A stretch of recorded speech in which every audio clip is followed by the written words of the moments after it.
अगर आप मसीह में हो तो आप धन्य हो। मैंने कहा अगर आप मसीह में हो तो आप धन्य हो।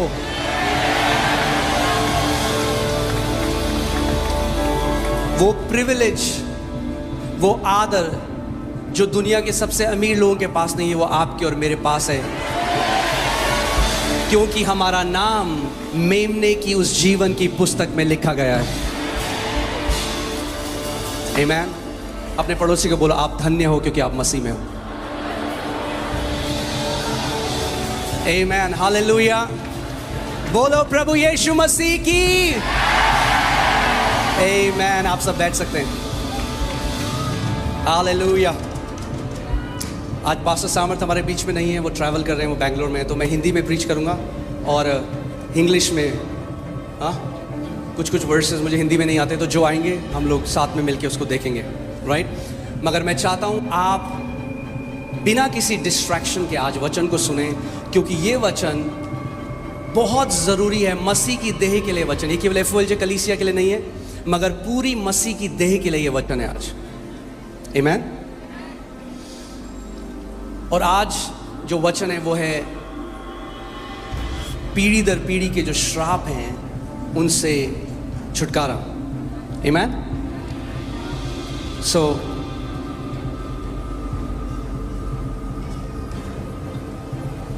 या जिसको बोलते हैं हम जेनरेशनल कर्सेस।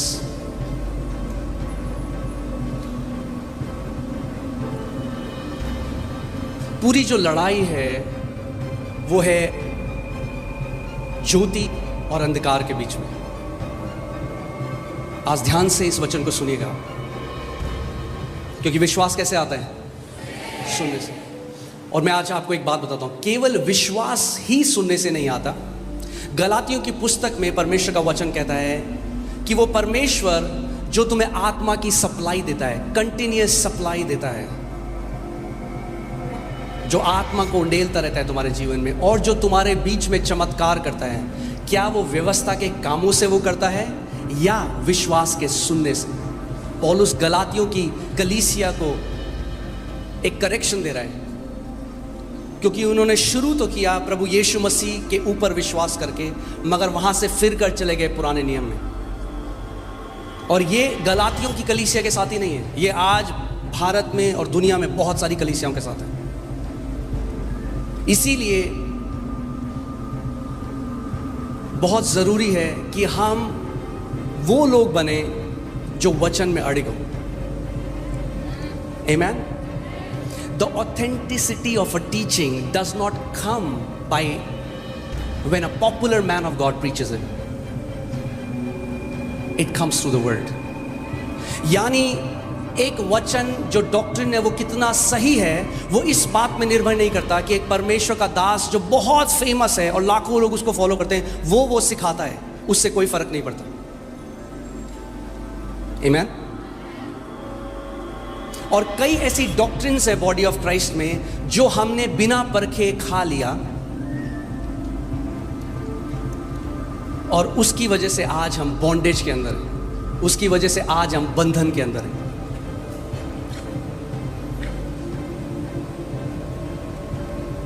यूहन्ना 8 में 31-32 में प्रभु यीशु मसीह उन यहूदियों से कह रहा है जो विश्वास करते थे, उसने कहा इफ यू अबाइड इन मी, अगर तुम मुझ में बने रहो तो तुम मेरे चेले ठहरोगे। कब ठहरोगे तुम चेले? जब तुम मेरे वचन में बने रहोगे। यदि तुम मेरे वचन में बने रहो तो सचमुच मेरे चेले ठहरोगे।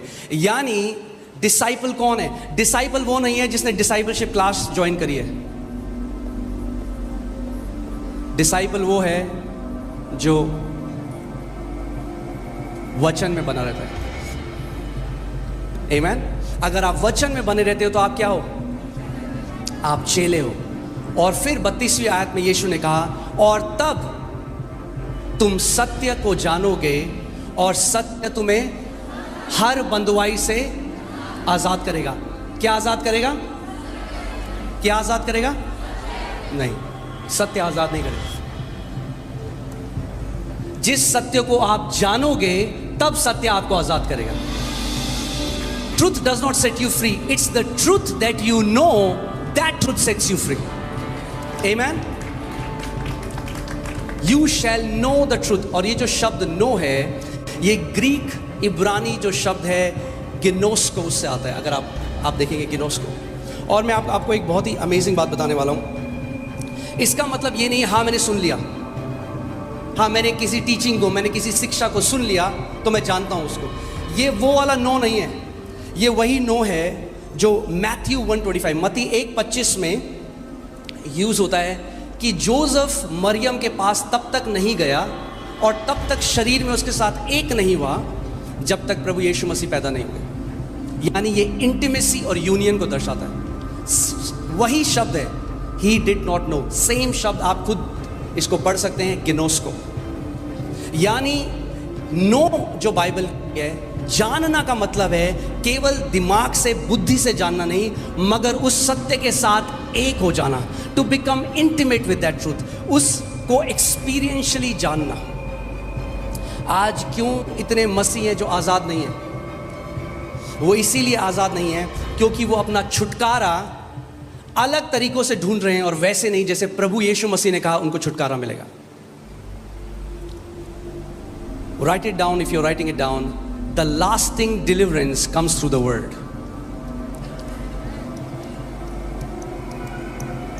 The lasting deliverance comes through the word. अच्छा है आप जाते हैं मीटिंग्स में, परमेश्वर के दास लोग आपके ऊपर हाथ रखते हैं, वो बहुत अच्छा है, मगर वो आपको एक पूरा लास्टिंग डिलीवरेंस कभी नहीं दे सकता। ले हैंड आपको पूरी जिंदगी छुटकारा नहीं दे सकता। अगर पूरी जिंदगी छुटकारा चाहिए, you will have to know the truth. आपको सत्य को जानना पड़ेगा और सत्य आपको हर एक बंधन से छुटकारा और आजादी दे देगा। Amen?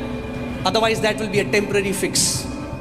कुछ समय के लिए आराम मिलेगा, जरूर मिलेगा, बिल्कुल मिलेगा कुछ समय के लिए आराम, मगर फिर जब दूसरी साइड से कोई और चीज आएगी फिर आप खोजोगे। मगर ये परमेश्वर की इच्छा है कि आप स्वतंत्रता में चलो, फ्रीडम में चलो। Amen? So what sets you free? Knowing the truth. इसका मतलब अगर किसी भी एरिया में आप बंधे हुए हो, इसका मतलब उस एरिया में अभी तक परमेश्वर का ट्रूथ या परमेश्वर का सत्य आपके ऊपर प्रकट नहीं हुआ है, इसीलिए आप उस एरिया में बंधे हुए हो। अगर आप एक विश्वासी होते हुए प्रभु यीशु मसीह में आपने विश्वास किया, आपको नया जन्म मिला, और आप फिर भी कुछ एरिया में बंधन में हो, वो ऐसा है उस एरिया में आपके डार्कनेस है, अंधकार है, और वो अंधकार एक ही तरीके से आपके जीवन को छोड़ के जाएगा। The antidote to darkness is light. आपको केवल रेवलेशन चाहिए कि प्रभु यीशु मसीह ने पहले से आपके लिए क्या कुछ कर दिया है।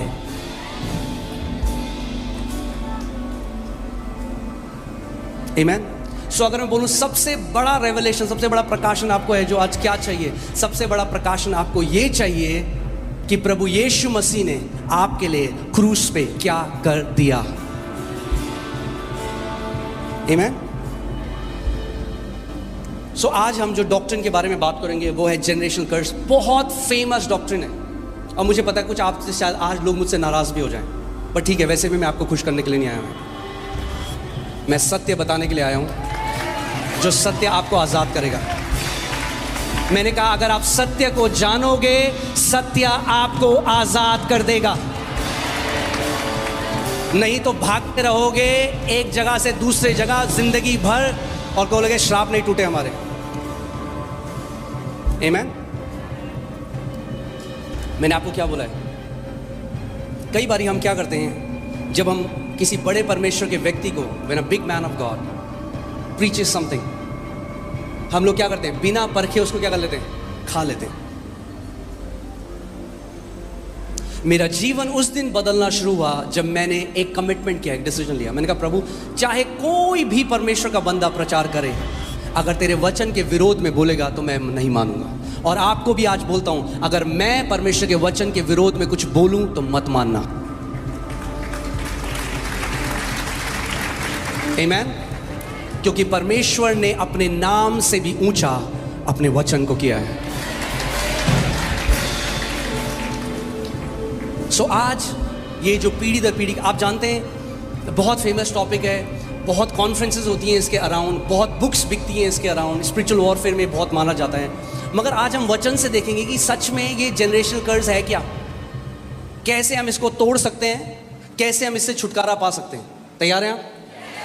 एक बात मैं आपको बोलता हूं, अगर आप सच में आज का वचन ध्यान से सुने, आज के बाद जनरेशन कर्सेस आपको चिंता करने की जरूरत नहीं है। आमीन। सो ये जो टीचिंग आई पीढ़ी दर पीढ़ी की श्राप या जनरेशन कर्स, ये कहां से आई? चलते हैं पुराने नियम में, एक्सोडस 25 20 का 5, निर्गमन 20 उसकी 5वीं और 6वीं आयत। इसमें लिखा है, तू उनको दंडवत न करना, ना उनकी उपासना करना, क्योंकि मैं तेरा परमेश्वर यहोवा जलन रखने वाला परमेश्वर हूं, और जो मुझसे बैर रखते हैं उनके बेटों, पोतों और पर पोतों और पोतों को भी पितरों का दंड दिया करता हूं, और जो मुझसे प्रेम रखते हैं और मेरी आज्ञाओं को मानते हैं उन हजारों पर करुणा किया करता हूं। आमीन। तो ये है मेन, और भी है पर मेन स्क्रिप्चर जिससे ये टीचिंग आई है पीढ़ी दर पीढ़ी श्राप की, वो ये है। सबसे पहली बात तो मैं बहुत क्लैरिफाई कर दूं आपको, प्रभु कह रहा है जनरेशन कर्स उनके लिए हैं दोज हु हेट हिम। कोई है यहां पे जो यीशु से नफरत करता है? Then this verse doesn't apply to him. It's there. What does it say? Go back, 5वीं आयत में जाओ। Of those who hate me, जो मुझसे बैर रखते हैं। प्रभु कह रहा है जो मुझसे, मेरे बैरी हैं, जो मेरे विरोध में कार्य करते हैं, उनके मैं बच्चों और उनको दंड देता हूं। क्यों आज इतनी फेमस है ये टीचिंग जनरेशन कर्सेस की, आपको पता है? क्योंकि आज तक हम समझे ही नहीं मसीह ने क्या किया हमारे लिए। आज भी कलीसिया, the church is standing on the wrong side of covenant. आज भी अधिकतर कलीसिया पुराने नियम में खड़ी है और नहीं जानती मसीह ने हमारे लिए कितना महान कार्य किया। इसीलिए आज बंधन में है, इसीलिए आज गरीबी में, इसीलिए आज डिप्रेशन में है।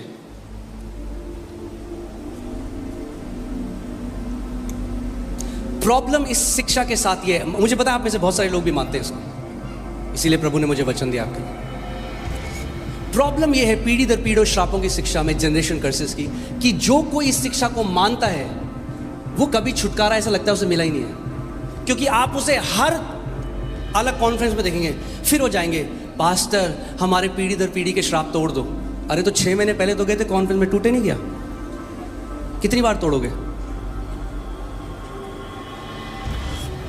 नेवर एंडिंग हो जाता है डिलीवरेंस, नेवर एंडिंग। इस चीज के लिए नहीं बुलाया मसीह ने हमें। बाइबल कहती है it is for freedom Christ has set us free. स्वतंत्रता के लिए, आजादी के लिए मसीह ने हमें आजाद किया है। आमीन। आप जानते हैं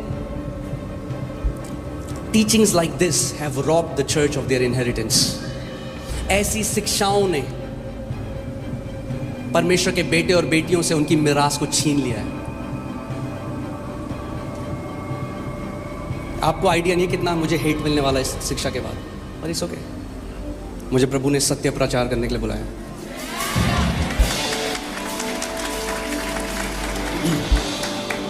आप जानते हैं नए नियम में एक भी आयत नहीं है जो कहती है हमें पीढ़ी दर पीढ़ी के श्रापों को तोड़ना है। सो जो ये सिखाता है उसको कहां जाना पड़ता है? पुराने नियम में।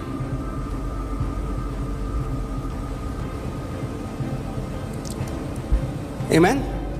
So, people who believe this never really settle. Never really settle. Never ending हो जाता है। मुझे बहुत दुख लगा, मैं इंडोनेशिया गया, वहाँ पे एक लेडी से मिला जिसका पूरा, ध्यान से सुनिए, जहाँ आपकी चेतना है वही आप एक्सपीरियंस करते हो। ओके? जैसे आप सुबह उठे और आपकी चेतना चली गई, अरे यार कितना बुरा चल रहा है दुनिया में, क्या हो रहा है, तो आप वही एक्सपीरियंस करोगे। अगर आपकी चेतना चलेगी परमेश्वर कितना भला है, उसकी करुणा सदा की है, तो आप वही एक्सपीरियंस करोगे।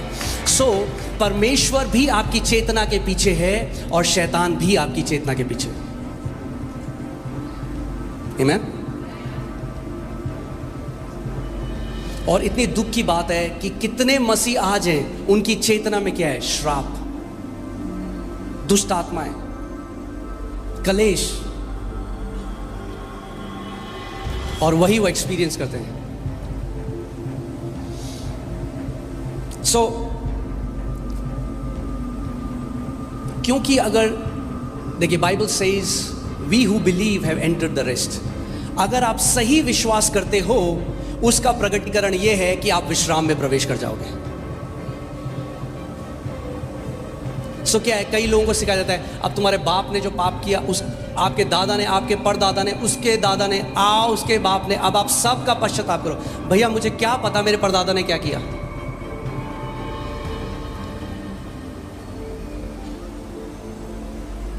कैसे करूं मैं पश्चाताप उन चीजों का? नहीं, ये श्राप आपके पीढ़ियों से आ रहा है। क्यों ऐसी शिक्षाएं?